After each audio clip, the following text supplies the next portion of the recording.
रुको, जरा सोचो, अगर 90% के आसपास वोटिंग हो जाए तो समझो लोकतंत्र की जीत है या फिर जनता कुछ बड़ा बदलने के मूड में है। नमस्कार साथियों, मैं हूं रोहित आर्यवत और आज बात करेंगे पश्चिम बंगाल के 2026 के चुनाव की, जिसमें पूरे देश की राजनीति को बदल दिया है। तो 79.93% ये सिर्फ एक नंबर नहीं बल्कि जनता का मूड है। और कहते हैं ना, सपनों की मंजिल भी रातों की नींद मांगती है और ये कामयाबी भी पसीने की हर एक बूंद मांगती है। और बैठे बैठे मिलता नहीं किसी को समंदर, और किस्मत भी हाथ पे चलाने का सबूत मांगती है। तो साथियों, इसी प्रकार बंगाल की जनता ने इस बार बूथ पर जाकर ये साबित किया कि वोट भी हमारा होगा और इस बार हमारा चुना हुआ नेता भी हमारा होगा।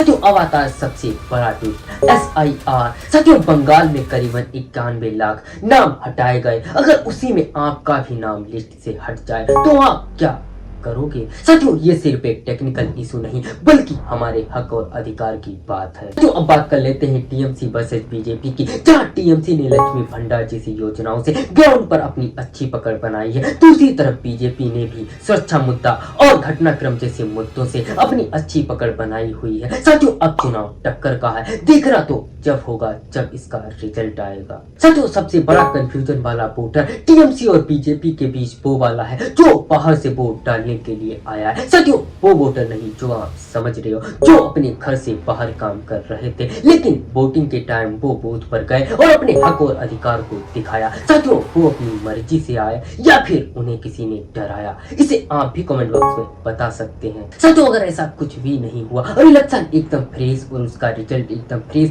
तो साथियों इस बार बंगाल का हर एक वोटर अपना इतिहास लिख सकता है। साथियों, 90% वोटिंग ये सिर्फ एक आंकड़ा नहीं बल्कि आम जनता की मेहनत और जागरूकता है। साथियों, अब देखना यह है क्या बंगाल में बदलाव होगा या फिर कहानी वही रहेगी लेकिन किरदार बदल जाएंगे। आप भी कमेंट में बता सकते हैं इस बार बंगाल में किसकी सरकार, TMC या फिर BJP या फिर कोई नया चेहरा।